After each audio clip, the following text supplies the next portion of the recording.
Father, hear your children call, hungry. Good morning. Biyaya sa pangkaaga. Although nasa Birman pa po tayo, mga kapatid, sa pananampalataya. At tuloy pa rin ang ating Christmas celebration. Pero alam natin na pagkatapos ng 4 na araw mula ngayon, ay bagong taon na. Ngayon, ano po bang inaasahan ng mga mamamayang Pilipino o mga kapatid sa pananampalataya sa bagong taon, 2025? Ang iba ay puros sa mga material na bagay. Masasabi natin na money, power, position, ambition, territory, prosperity, and success. Pero nakalimutan natin, mga kapatid, ang isang napakalaking bagay ang tungkol sa pananampalataya. Kasi kung tayo po ay nakatuon lamang doon sa mga material na bagay, para pong inilalayo tayo ng masamang espiritu sa ating Panginoong Hesukristo. Kaya dapat wag nating kalimutan na kung ngayong 2024, ito po ay lilipas na pagkatapos ng 4 na araw mula ngayon, ay medyo may problema tayo. Dapat alamin natin na ngayong papasok na 2025, kung mahina po ang ating pananampalataya, nitong 2024, dapat palakasin natin. Kaya ang topic po natin, mga kapatid, ay pinamagatang Strengthen Your Faith this coming 2025. Again, ulitin ko po, ang title ng ating topic ngayon ay Strengthen Your Faith this coming 2025. At mayroon po tayong 3 puntos dito na ating tatalakayin. Ang number 1 ay bakit kailangan ang pananampalataya. Pangalawa, saligan ng pananampalataya. At pangatlo po ay mga bunga ng pananampalataya. Bakit kailangan natin ang pananampalataya? At ano po ang pananampalataya? Sa main text po natin, ang Hebrew 11:1, ay sinasabi dito, ang pananampalataya ay siyang kapanatagan sa mga bagay na iniintay, ang katunayan na mga bagay na hindi nakikita. Mga kapatid, dapat manampalataya tayo sa Panginoon. Tunay nga na dapat panampalataya na natin ang mga bagay na hindi natin nakikita. Marami ang nagsasabi, to see is to believe. Ako'y maniniwala pag itong mga bagay na ito ay mangyayari pag ito ay aking nakikita. So, dito po pinaniniwala ng tao yung mga bagay na dapat makita ko muna bago ko panampalatayanan o bago ko paniwalaan. So, tulad din naman ni isa sa mga apostol ni Hesukristo, mga kapatid, nagsabing, dapat makita ko talaga. Si Kristo nga ba talaga ay napako sa krus? Sino po itong apostol na ito, mga kapatid? Si Tomas. Kailangan makita ko muna na si Kristo ang siyang tunay na pako sa krus. Tingnan ko nga niya ang tagiliran nito. Nakita niya ang tagiliran, ay sugat. O yung kanyang daliri ay kailangan pang ipasok doon sa sugat sa tagiliran ng ating Panginoon. At nagsabing, oo nga, si Kristo talaga ang napako sa krus. Bakit? Nasaan po si Tomas, mga kapatid? Sa mga pagpupulong ng mga apostol ni Hesukristo, si Tomas ay absentee. Ito po ang palaging minsan nawawala sa pagpupulong at hindi niya alam ang mga nangyayari tungkol sa Panginoon. So dahil dyan, mga kapatid, unang puntos, bakit kailangan ang pananampalataya? Kasi sinasabi dito sa Hebrew 11:6, At kung walang pananampalataya, ay hindi maaring maging kalugod-dugod sa Kanya. Sapagkat ang lumalapit ay dapat sumampalataya na may Diyos at siyang tagapagbigay ganti sa Kanya at nagsisihanap. So, kung walang pananampalataya, halimbawa ikaw, paano malulugod sa iyo ang Diyos? Ha? Kailangan lumapit ka na may pananampalataya sa Panginoon para nang sa ganon ay naroon ang pagbigay ganti doon sa mga taong nagsisihanap sa Panginoon. Mayroong blessing dito, mga kapatid, sa pananampalataya. Mayroon kang aasahan sapagkat naniniwala ka na kahit hindi mo nakikita, ang Panginoong Hesukristo ay magbibigay ng ganti sa iyo. Sapagkat ang Panginoon ay nalulugod sapagkat doon sa mga taong lumalapit sa Diyos at sumasampalataya ay nakapagbibigay ganti. Lalo na itong mga nagsisihanap talaga sa Panginoon. Ay yung mga atheist. Paano itong mga atheist? Ibig sabihin, ito po yung mga taong hindi nananampalataya na may Diyos at sila ay namumuhay lang sa paraan na makakain, makatulog, na mahimbing, magkaroon ng malaking kita sa paghahanap buhay, pero wala silang matawag na Diyos eh. Kung mayroong Diyos man sila, sabihin natin, halimbawa, hindi naman si Kristo. At hindi si Kristo ang kanilang pinanampalatayanan. Ito yung mga atheist na, paano sila nabuhay? Na walang Diyos. Sino ang naglalang sa kanila? At naniniwala lang sila doon sa mayroong tumubo lang o sumibo lang ang mundo na walang paglikha. Samantalang ang Panginoon ang siyang naglikha nito. So dahil diyan, hindi maaaring magkaroon ng kaugnayan sa hindi nakikitang Diyos kung walang pananampalataya. Paano ka nga po magkakaroon ng kaugnayan sa Panginoon kung wala kang pananampalataya? Dapat may relasyon ka sa Diyos na pag may problema ka, nakakatawag ka. Ha? Mga kapatid, sa katotohanan, mayroon tayong mga biblical tawag dito, mga biblical characters na kung saan sila po ay tahasang nanampalataya sa Panginoon. At dahil dito, si Abraham, si Noah, si Moses, si David, even si Maria, nanampalataya, si Joshua, si Caleb, sila po ay nanampalataya sa Panginoon. Ganon din si Jonas at si Daniel, sila po ay nanampalataya sa Panginoon. At naroon ang patuloy na pagbigay ng protection sa kanila dahil sila po ay nakakatawag sa tunay na Diyos na makapangyarihan. So dapat tayong maniwala na mayroong Diyos na ginagantimpalaan niya ang tao. Ang pagtitiwalang ito ay sa pananampalataya. Mahalaga ang pananampalataya sa kaligtasan. Kaya sinasabi din po doon sa Gawa 16:31, manampalataya ka at maliligtas ka. So isagawa natin ang pananampalataya, mga kapatid. Hindi lang yung tayo ay nag-i-enjoy, okay lang ang buhay, kasagana, pero nakalimutan natin na mayroon pala tayong dapat alalahanin ang ating relasyon sa Diyos. Na ikaw ay naniniwala sa isang Diyos na kahit hindi mo nakikita. At siya ay gumagawa, silensyong gumagawa doon sa iyong mga kahilingan, sa iyong mga panalangin. So, kasama dito ang, siyempre, pag ikaw ay may pananampalataya, dapat samahan mo ng gawa. Sapagkat ang pananampalataya na walang gawa, ito po ay patay. So, mga kapatid, ang pangalawang puntos ay ang saligan ng pananampalataya. Ang salita ng Diyos, ang pananampalataya o ang pananampalataya ay hindi ang paniniwala sa isang malabo at hindi naintindihang bagay. So alam naman natin na prior to the creation of the world, mga kapatid, ay nag-i-exist na ang Panginoon.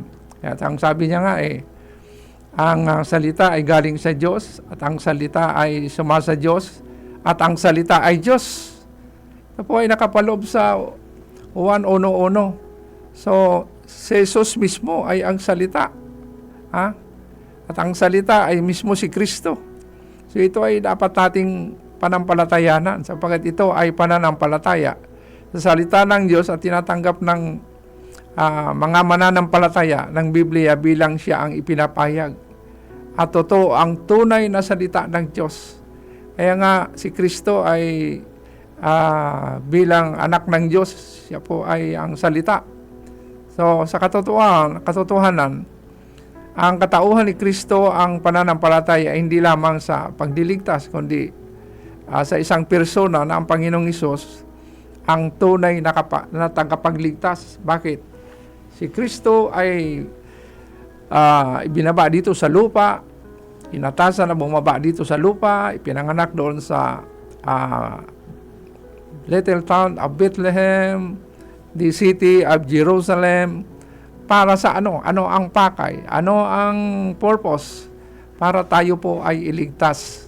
So, dapat ang mga taong gustong maligtas ay may kasamang pananampalataya sa Diyos na hindi natin nakita. At ang Biblia mismo ay siyang nagpapatunay nito, mga kapatid. Maraming tao ang nagsasabi, kahit nga doon sa aming lugar, mga kapatid, ito ay medyo nakainom ng kaunti. Hindi maayos ang kanyang pag-iisip. At ang sabi niya sa akin, Pastor Ben, kung maipakita mo si Kristo mismo sa aking harapan, ako'y magsasamba dyan sa iyong sambahan. Bukas, linggo. Pero ipakita mo sa akin ngayon. Yung personal niya, ay sabi ko, ang Panginoon ay namatay na. Siya ay umakyat sa langit. At ngayon ay naluluklok sa kanan ng Diyos amang makapangyarihan. Iniwan niya ang kanyang banal na espiritu dito sa lupa. Ngayon, hindi mo siya makikita. Kung yun ang inihiling mo sa ngayon, alam mo mga kapatid, may kaparusahan na nangyari sa kanya. Wala pang 4 na buwan siya po ay namatay. Kapagkat naroon ang pag-aalipusta sa Panginoon. Kaya, yung mga taong walang Diyos at yung mga taong walang pananampalataya, kinukutya at inaalipusta pa ang Panginoon. Mayroon ditong tinatawag natin na cursing or punishment doon sa mga taong hindi naniniwala sa Diyos. Kumukutya sa Diyos.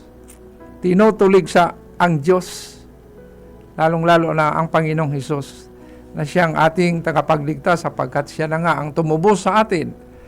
Pero ang iba hindi pa rin nananampalataya.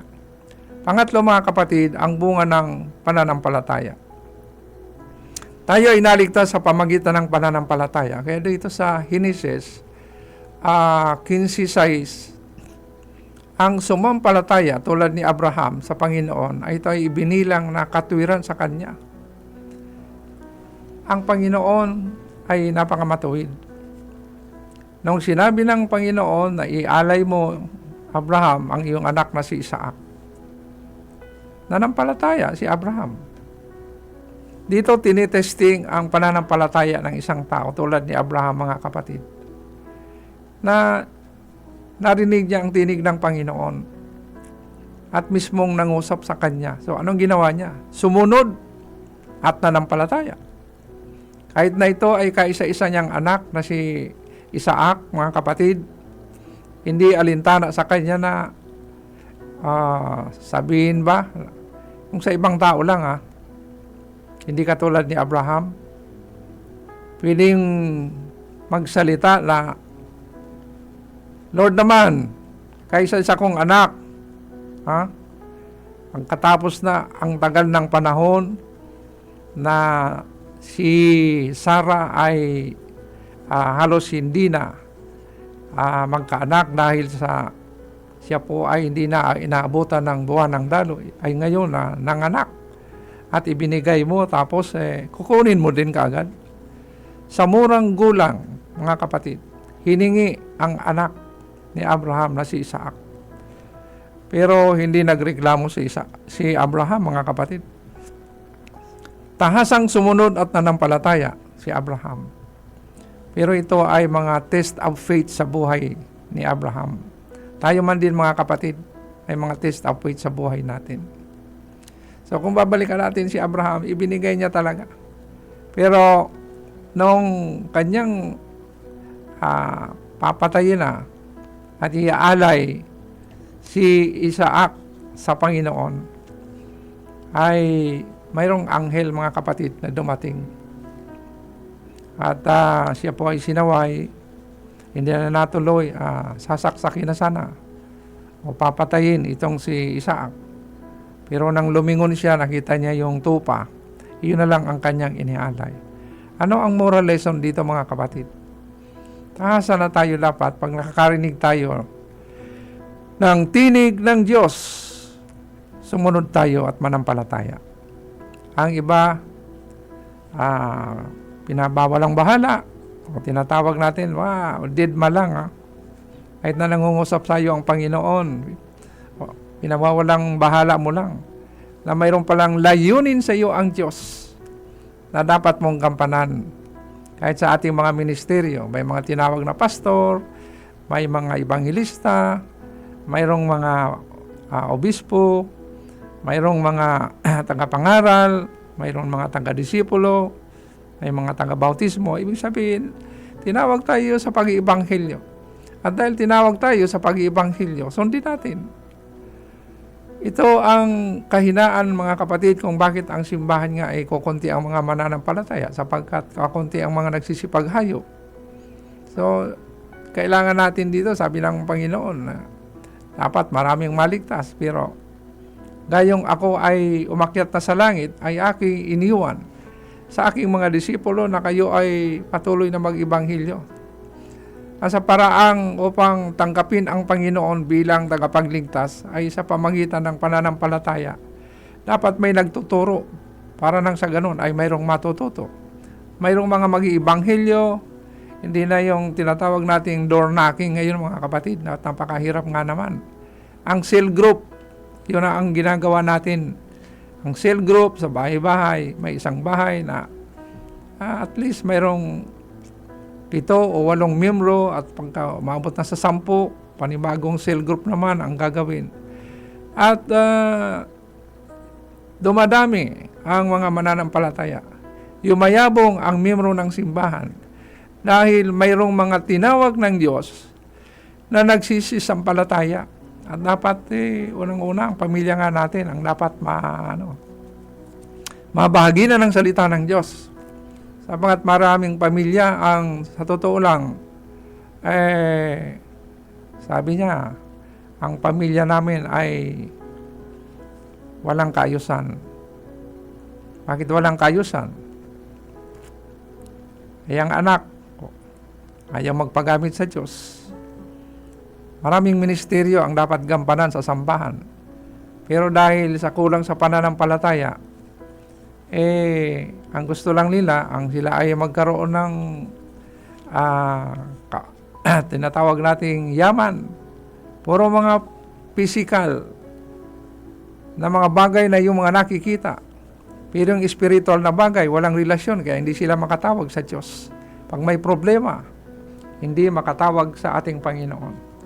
At sa katotohanan nga mga kapatid, ay itong si Satanas ay gumagawa, kinukumbinsi ang mga tao dahil may mga religious problem o storm sa buhay, mayroon tayo mga battlegrounds sa ating isipan, tulad ng itinutudla sa atin ni Satanas, ang tinatawag na evil thoughts, suicidal, fear o takot, doubt o ikaw ay nagugulumihanan, hindi ka nananampalataya, sasabihin ng masamang espiritu, hindi ka magtatagumpay, hindi mo yun magagawa.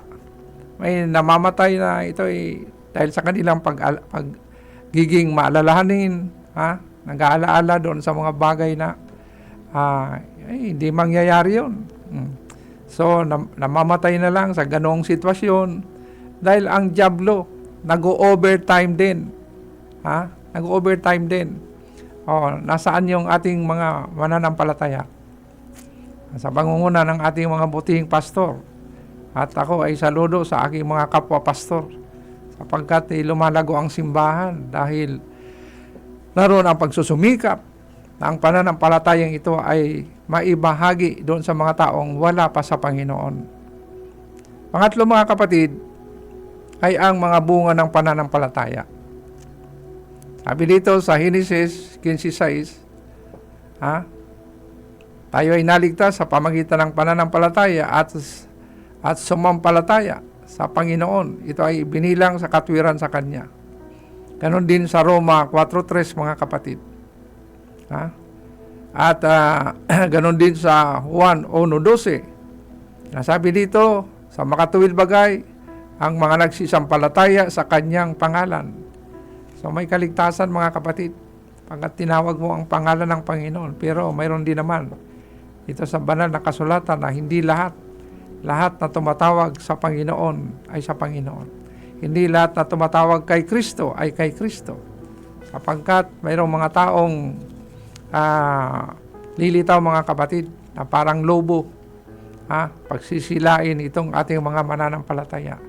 Just like a roaring lion that he wants to devour his enemy. Ito yung nag-overtime din ang Diablo mga kapatid. Si Satanas nag-overtime din. Kaya dapat ma-overtikan natin. Tayo na mga pastor, tayo na mga mananampalataya, ilipat natin ang ating pananampalataya doon sa mga taong hindi pa nakakakilala sa ating Panginoon. Na dapat tayo ay talagang manampalataya tayo. Maniwala tayo na may Diyos. Maniwala tayo na may tagapagligtas talaga. At kung wala kang tagapagligtas, saan mapupunta? Ang mga kaluluwang ito, mga kapatid, na ang kanilang tinututukan, lalo na ngayon, ang mga gadgets, mga kapatid.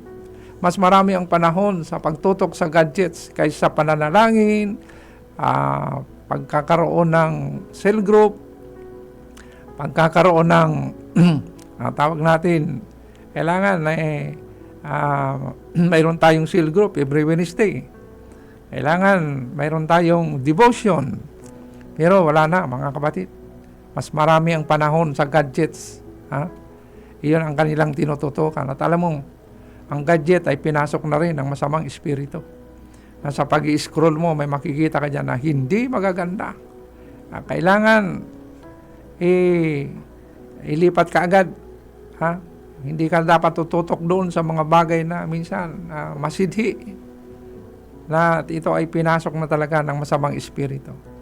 So bunga ng pananampalataya, tinanggap natin sa pamagitan ng pananampalataya at sa makatuwid bagay mga nagsisampalataya sa Kanyang pangalan.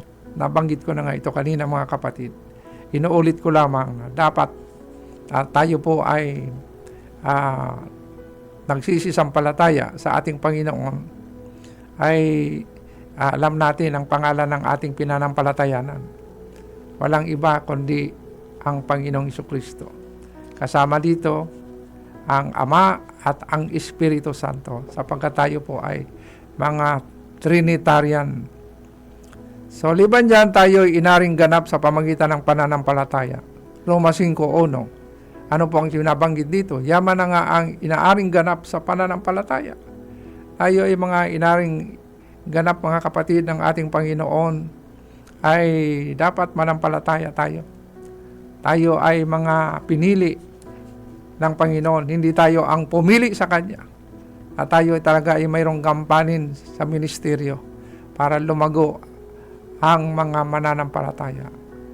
Lumago sa salita ng Diyos. Kaya mga bata, mga kapatid, karamihan ng mga bagong pioneering churches, ang mga bata ang ipinapadala ng kanilang mga magulang. Nasaan ang mga magulang? Nasa bahay.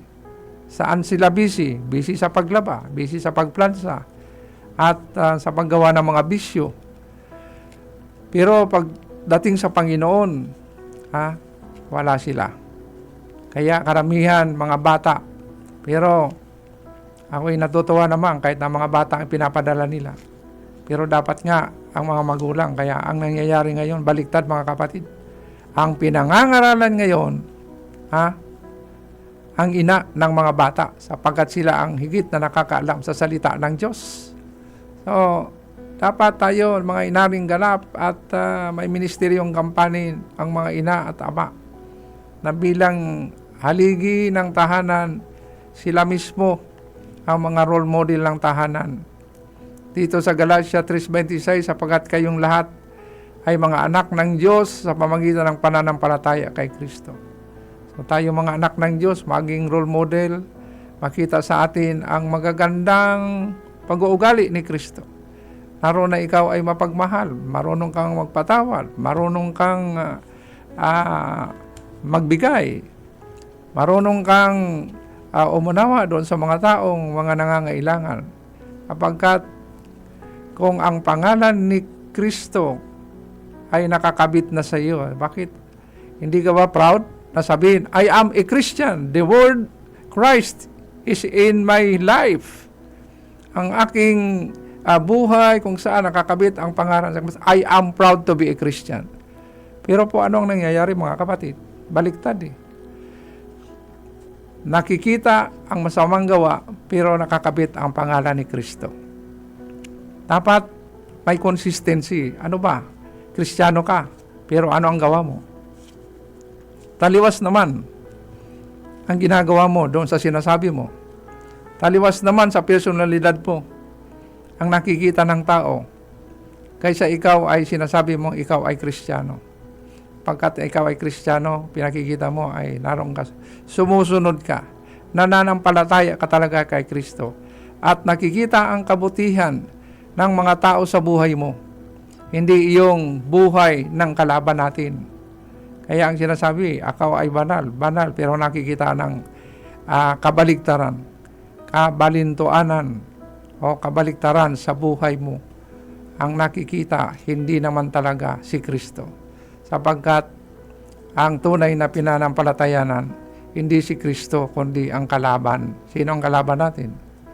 Ang demonyo. Anong gawain ng demonyo? Magnakaw, magsira at pumatay. Iyon ang sanlibutan ngayon mga kapatid. Lalong-lalo na ang mga doon nasasadlak pa sa masasabang bisyo, ang mga pinagbabawal na hindi dapat ito ay mga gamot na hindi dapat mangyari sa buhay natin. Pero iyon ang mga nakikita, iyon ang mga nangyayari. Tayo ay iniingatan sa pamagitan ng pananampalataya din sa unang Pedro 1:5. Sa kapangyarihan ng Diyos ay iniingatan sa pamagitan ng pananampalataya. Ano ang pag-iingat nito mga kapatid sa atin ng pananampalataya? Pinagiging banal tayo. At dapat tayo ay maging mga banal sa paningin sa atin ng Diyos, sapagkat wala tayong maitatago ang pagiging omnipresente ng Diyos. Mga kapatid, so dito po nagwawakas ang ating talakayan dito sa ating 3 punto. Bakit kailangan ng pananampalataya? Pangalawa, ang saligan ng pananampalataya, at ang pangpito ay mga bunga ng pananampalataya. So, purihin ang Diyos sa umagang ito. At ako'y nagpapasalamat sapagkat sa maagang pagising ninyo, kayo po ay nabahaginan ng salita ng Panginoon na higit pa tayong lumakas mga kapatid. Ang conclusion ko rito po ay isang paghahamon sa bawat isa. At sinasabi nga ng banal na kasulatan, at tunay tayong mga anak ng Diyos ay manampalataya tayo. Tulad pa ng isang butil ng binhi ng mustasa ay magsasabi sa inyo na ang bundok na ito ay lumipat ka mula rito hanggang doon at ito'y ililipat, at sa inyo walang hindi papangyayari. Ibig sabihin, kayang pangyarihan ng Diyos sapagkat walang imposible sa Diyos. Manampalataya ka at mangyayari. Ang mga bulag, mga pipi, mga bingi, mga lumpo ay nanampalataya. Ang babaeng inaagasan ng dugo ng napakatagal ng panahon, hindi po ang saya ng Panginoon, nanampalataya siya po ay gumaling. Kaya mga kapatid, manampalataya tayo. So dito po, isang maghamon sa atin, palakasin natin ang ating pananampalataya for the year 2025. Tayo po ay manalangin. Dakilang Diyos, salamat po sa binahagi mo sa aming salita, na kami po ay naniniwala sa iyo. Hindi ka namin nakikita, Panginoon, Pero mayroon kang mga pangako doon sa mga taong nagsisampalataya sa iyo. At tumatawag sa iyo, hindi ka nakikita, Panginoon.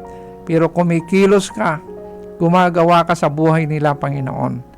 Lord, patuloy mo silang bigyan ng katagumpayan sa buhay for the year 2025. Kaya nga sinasabi, Happy New Year. May the year 2025 be more prosperous sa bawat mananampalataya. At doon sa hindi pa tumatanggap sa Panginoon, manampalataya kayo at magpabautismo. Ang year 2025, panibagong buhay, panibagong saya, kaligtasan naghihintay sa inyo. Sapagkat ang mga tumatawag sa Diyos ay dapat manampalataya at sila ay para maligtas. Lord, naniniwala ako, Panginoon, na kumikilos ka sa buhay ng bawat isa, Panginoon. Lord, alam namin, Panginoon, ng aming mga pastol ay sila po ay paghanap ng mga kaluluwa. Marami pang maliligtas, Panginoon. In our vision, Lord, for the progressions in growth of the church, Panginoon, tulungan mo po ang aming mga pastors, O Diyos, kapwa pastor, mga obispo, Panginoon, at iba pang mga gumagawa sa ministeryo mo sa simbahan, O Diyos, na lalo pang lumago sa pananampalataya ang iyong mga anak. Lumago ang simbahan sa pamagitan ng pag-ibanghelyo o pag-ahayo, Panginoon. Para nang sa ganon, gusto namin, Lord, hindi lang kami po ang maligtas, kundi marami pang maligtas, marami pang mailapit namin sa iyo, Panginoon, sa iyong banal na paanan, na sila po ay tumanggap sa iyo at magkaroon ng buhay na walang hanggan. Salamat, Panginoon, pinupuri ka namin, pinasasalamatan ka namin, dinadakila ka namin. Tanging sa pangalan mo lamang. In Jesus' mighty name.